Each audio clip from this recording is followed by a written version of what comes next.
माहिती का, प्रत्येक 5 वर्षांना जर हे निवडणुका आल्या ना, शेतकऱ्यांना खूप मोठं गाजर दाखवण्याचं काम हे पुढारी लोक करतात. हे शेतकऱ्यांच्या आता लक्षात आलेलं आहे. म्हणून माझी तर अशी मागणी आहे, की अजितदादानं जे काही प्रश्न केला, की तुम्ही हातपाय एका प्रश्न शेतकऱ्यांनी विचारणं, शेतकऱ्याचं काम आहे. प्रतिनिधीला विचारणं, की "बुवा आमचं तुम्ही घोषणा केली होती निवडणुकीच्या अगोदर, की आमचं कर्जमाफी तुम्ही माफ करणार." या अपेक्षेनं तो शेतकरी उभा उभा राहून विचारलं ना दादाला, की "बाबा दादा, आमचं कर्जमाफी कधी करणार?" मग दादाला काय उत्तर द्यावं? ठीक आहे, मी मंत्रिमंडळामध्ये मांडतो किंवा मुख्यमंत्र्यांशी चर्चा करतो किंवा गृहमंत्र्यांशी चर्चा करून, कृषी मंत्री चर्चा करून हा तुमचा जो प्रश्न आहे, हा प्रश्न मी त्या ठिकाणी उपस्थित करतो. मग दादा माननीय उपमुख्यमंत्री अजितदादा हे एक कर्तव्यदक्ष उपमुख्यमंत्री आहेत. दादांनी या अशा शेतकऱ्यांना बोलणं उचित नाहीये. आज तुम्ही पाय पसरून तुम्ही हे करताय, बोलताय. तुम्ही मला काय मतदान दिलं का? मतदान दिलं म्हणजे काय तुम्ही आमचे बाप झाले का?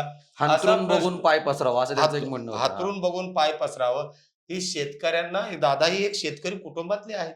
दादांना शेतकऱ्यांसाठी आदर आहे. मी दादांवर टीका करत नाही. पण दादाने जी काही वचननाम्यामध्ये दिलेल्या ज्या काही गोष्टी होत्या, त्या गोष्टी शेतकऱ्यांनी विचारू नका. शेतकऱ्याचा अधिकार आहे दादा तुम्हाला विचारायचा.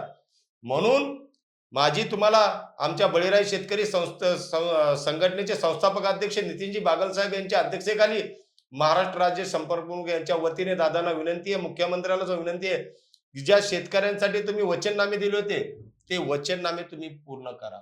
आणि शेतकऱ्यावर होणारे जे आता तुम्हाला माहिती आहे, अनेक जिल्ह्यामध्ये शेतकऱ्यांच्या पिकांमध्ये नुकसान होत आहे. शेतकऱ्यांची अनेक जनावरं या ठिकाणी या वाघानं खाल्लेले आहेत. उस्मानाबाद जिल्हा असेल, सोलापूर जिल्हा असेल, लातूर जिल्ह्यात सुद्धा आता वाघानं शिरकाव केलेला आहे. मग शेतकऱ्यांच्या बकऱ्या खाते, शेतकऱ्यांची जनावरं खाते. सरकारला दिसत नाही. आज 2 महिने झालं उस्मानाबाद जिल्ह्याचे वन खातं या वाघाला पकडण्यासाठी पिंजरे लावतेत.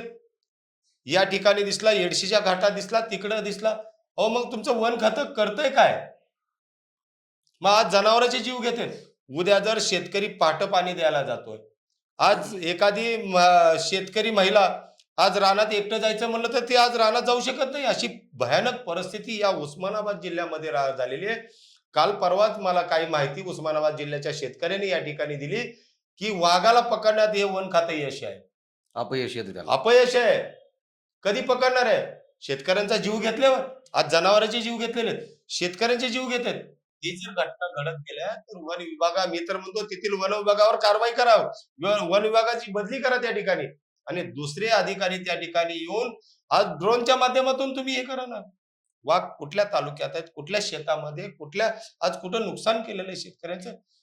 हे नुकसान नक्कीच. केंद्र सरकार आणि राज्य सरकार तसं पाहायला गेलं तर आपल्या या धाराशिव जिल्ह्यामध्ये गेल्या कित्येक दिवसापासून जो बिबट्याचा धुमाकूळ पाहायला मिळतोय. त्याच्यावरून देखील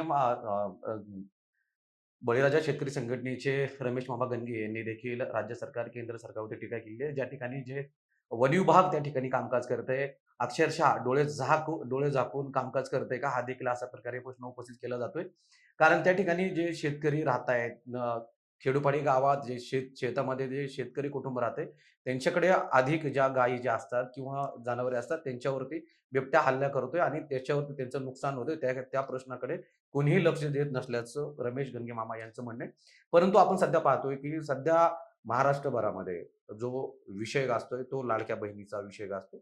सध्या आपण पाहिलं, की हे ₹1500 वरून ₹2100 वरती प्रत्येकजण या निवडणुकीमध्ये निवडून आल्यानंतर आम्ही ₹2100 देऊ, अशा प्रकारे जी घोषणा केली होती. त्यानंतर आपण पाहिलत, की सध्या त्याच्यावरून देखील राजकारण सध्या झालेलं पाहायला मिळतंय. तर कसं मामा काय सांगाल एकंदरीत? खरं तर सध्या एकीकडे राज्य सरकारकडून या ठिकाणी लाडक्या बहिणीला ₹2100 देण्यात येत आहेत. अशा प्रकारे घोषणा करतायत. महाराष्ट्र सरकार परत पुन्हा कर्जबाजारी होऊ शकतं. देशावर मोठं संकट येऊ शकतं. याच्यावरती ही लाडकी बहीण योजना हे लादलेली. एकंदरीत त्याच्याकडे तुम्ही कसं पाहता? हे लाडकी बहीण योजना याच्यावर मी काही टीका करणार नाहीये. मगर लाडकी बहीण योजना ही चांगली आहे. ठीक आहे, त्याचं मी स्वागत करतो. पण लाडक्या भावासाठी या सरकारनं काय केलेलं आहे? हाही प्रश्न उपस्थित होतोय, की आज जर लाडक्या बहिणीसाठी आज राज्य सरकारवर एवढा बोजा पडलेला आहे, की तो बोजा सरकारला कसा कमी करावा, हे सुद्धा सरकारला या ठिकाणी कळलं आहे. आणि त्यामध्ये हे लाडक्या बहिणीची जी काही योजना काढलेली आहे त्यामुळं आमच्या शेतकऱ्यांच्या सर्व योजना या ठिकाणी थांबलेल्या आहेत. सर्व योजनेचे जे काही पैसे आहेत ते या राज्य सरकारनं या लाडक्या बहिणीला वळवलेले आहे. हा हा कुठला न्याय आहे? आम्ही म्हणत नाही, शेतकरी संघटना की तुम्ही लाडक्या बहिणीला तुम्ही ₹1500 देऊ नका. आमची मागणी नाही तसं. लाडक्या बहिणीला 1500चं तुम्ही 21 केलं, ठीक आहे, तुमचं स्वागत आहे. पण जे काय तुम्ही पैसे या लाडक्या बहिणीला आमच्या शेतकऱ्यांच्या विविध योजनेचे वळवलेले आहेत, याचं काय? शेतकरी कर्जमाफीचं बोलत नाहीत ना. कर्जमाफीचं बोलत नाही. हं. शेतकऱ्यांनी कर्जमाफी शेतकऱ्यांची करा ना, लाडक्या बहिणीला बी द्या. लाडक्या शेतकऱ्यांना कर्जमाफी करा. हं. अ, कर्जमाफी जर केली तर शेतकरी आनंदामध्ये आपलं पीक, आपलं धान्य चांगल्या पद्धतीने पिकवून या राज्याचं उत्पादन वाढवून शेतकरी एक जगाचा पोशिंदा म्हणून शेतकऱ्यांना परत या ठिकाणी आनंद होईल. दुसरी एक गोष्ट या राज्यामध्ये आहे, की जो शेतकरी ऊस पिकवतो, ऊस पिकवल्यानंतर या शेतकऱ्याचा साखर आयुक्त नियमानुसार शेतकऱ्याने ज्यावेळेस ऊस कारखान्याला दिला जातो, त्या ठिकाणी 15 दिवसाच्या आतमध्ये शेतकऱ्यांना ती एफ-आर-पी दिली जाते. आणि जर एफ-आर-पी 15 दिवसामध्ये जर त्याचे पैसे जर शेतकऱ्याला नाही दिले, तर त्याच्यावर राज्य सरकार आणि साखर आयुक्ताच्या माध्यमातून 15% व्याजासहित पैसे द्या, असा आदेश या सर्व राज्यातील साखर कारखान्याला दिलेले आहेत. असं होताना दिसत नाहीये. कारण का मी उस्मानाबाद जिल्हा असेल, सोलापूर जिल्हा असेल, सातारा, सांगली, लातूर जिल्ह्यामध्ये अनेक कारखान्यावरती मी आंदोलन केले. याचं कारण असं आहे, की आमच्या शेतकऱ्याला गेल्या वर्षीची एफ-आर-पी अजूनपर्यंत काही शेतकऱ्यांना दिलेली नाहीये. अजूनपर्यंत. दुसरा हंगाम संपत आला. मग हे राज्य सरकार, मुख्यमंत्री, उपमुख्यमंत्री आणि कृषी मंत्री यांना दिसत नाही का, की शेतकऱ्यांची जी एफ-आर-पी आहे, ती एफ-आर-पी गेल्या वर्षीची आहे. मी तर मुख्यमंत्री आणि कृषी मंत्र्यांना या बळीराजा शेतकरी संघटनेच्या वतीने आव्हान करतोय, की जो येणाऱ्या पुढच्या जो हंगामामध्ये जो कारखाना शेतकऱ्यांची एफ-आर-पी वेळेवर देत नाही, अशा कारखान्याला ब्लॅकलिस्टला टाका. गेल्या 4 वर्षापूर्वी याच पद्धतीने आम्ही आमच्या संस्थापक अध्यक्ष नितीनजी बागल साहेब यांनी आमच्या टीमनं साखर आयुक्तांना ज्यावेळेस घेराव घातला होता, की जो कारखाना शेतकऱ्यांना एफ-आर-पी वेळेवर देत नाही, अशा कारखाना ब्लॅकलिस्ट टाका. तर ज्यावेळेस साखर आयुक्त शेखर गायकवाड होते, त्यावेळेस साहेबांनी 42 कारखाने ब्लॅकलिस्टला टाकले होते. मी त्या साखर आयुक्त शेखर गायकवाड साहेबांचे या बळीराजा शेतकरी संघटनेच्या माध्यमातून आणि आपल्या स्टुडिओच्या माध्यमातून त्यांचं अभिनंदन करतो.